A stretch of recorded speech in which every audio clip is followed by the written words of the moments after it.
A reading from the book of Judges. Today is August 8th. Our reading from Judges is chapter 9. Abimelech, son of Jerubbaal, went to his mother's brothers in Shechem and spoke to them and to the whole clan of his mother's family. He said, "Put this question to all the citizens of Shechem.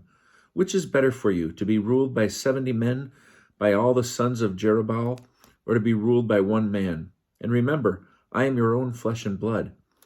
His mother's brothers said all this in his behalf to all the citizens of Shechem, and they were won over to Abimelech, for they thought, "He is our kinsman." They gave him 70 shekels from the temple of Baal-berith. And with this, Abimelech hired some worthless and reckless fellows, and they followed him. Then he went to his father's house in Ophrah and killed his brothers, the sons of Jerubbaal. 70 men on one stone. Only Jotham, yet the youngest son of Jerubbaal, survived because he went into hiding. All the citizens of Shechem and all Beth Millo convened, and they proclaimed Abimelech king at Tenabinth of the pillar at Shechem. When Jotham was informed, he went and stood on top of Mount Gerizim and called out to them in a loud voice, "Citizens of Shechem," he cried, "listen to me, that God may listen to you."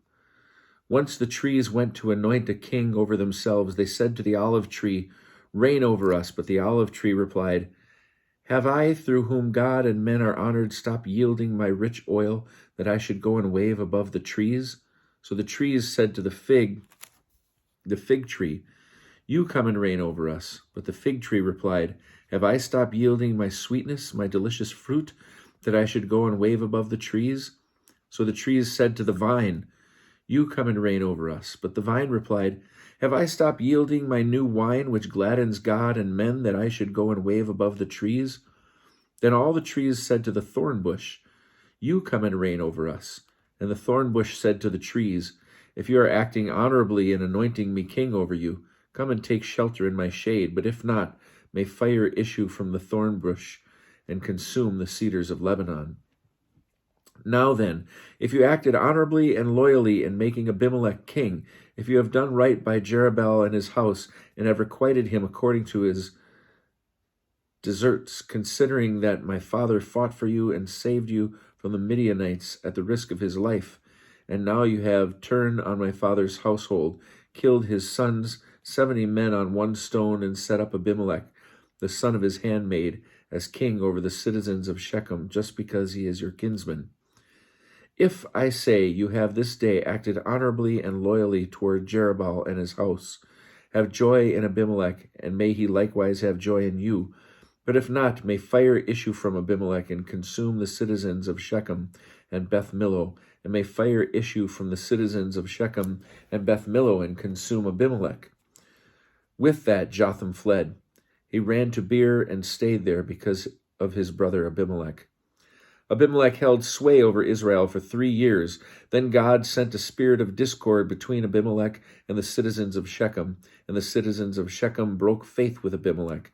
To the end, the crime committed against that 70 sons of Jerubbaal might be avenged, and their blood recoil upon their brother Abimelech, who had slain them, and upon citizens of Shechem, who abetted him in the slaying of his brothers.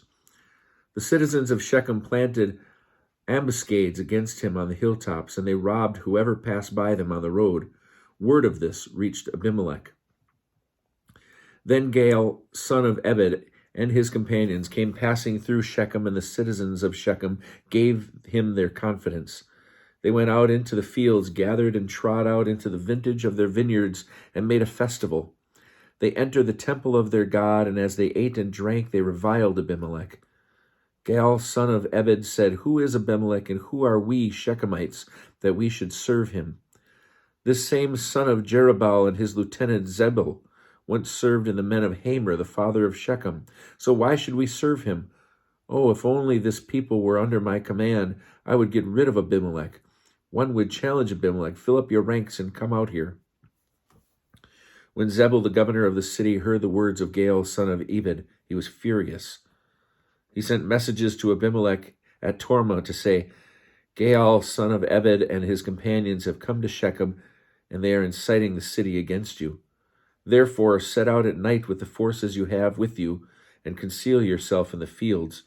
Early next morning, as the sun rises, advance on the city.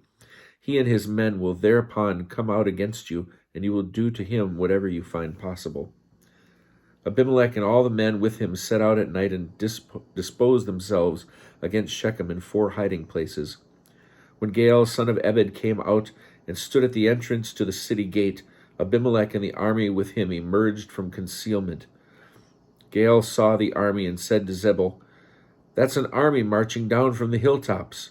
But Zebul said to him, "The shadows of the hills look to you like men." Gaal spoke up again, "Look, an army is marching down from Taberez, and another column is coming from the direction of Elon Meonanim." "Well," replied Zebul, "where is your boast? Who is Abimelech that we should serve him? There is the army you sneered at. Now go out and fight it." So Gaal went out at the head of the citizens of Shechem and gave battle to Abimelech. But he had to flee before him, and Abimelech pursued him, and many fell slain, all the way to the entrance of the gate. Then Abimelech stayed in Arumah, while Zebul expelled Gaal and his companions, and kept them out of Shechem. The next day, when people went out into the fields, Abimelech was informed. Taking the army, he divided it into 3 columns and lay in ambush in the fields. And when he saw the people coming out of the city, he pounced upon them and struck them down. While Abimelech and the column that followed him dashed ahead and took a position at the entrance of the city gate, the other 2 columns rushed upon all that were in the open and struck them down. Abimelech fought against the city all that day.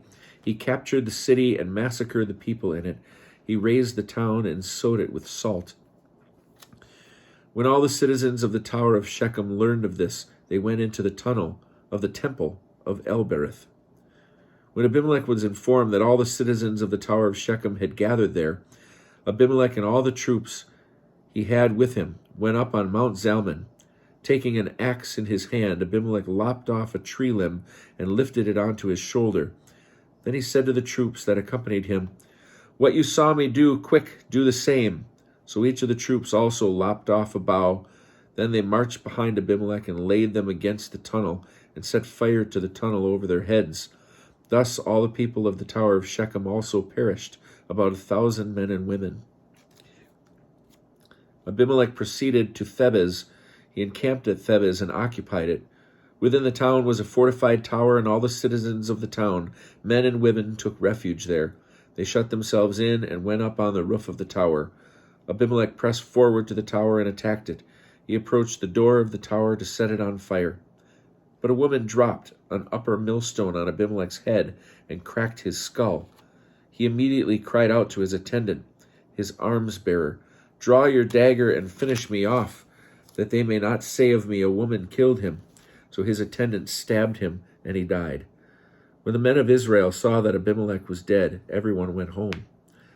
Thus God repaid Abimelech for the evil he had done to his father by slaying his 70 brothers. And God likewise repaid the men of Shechem for all their wickedness. And so the curse of Jotham, son of Jerubbaal, was fulfilled upon them.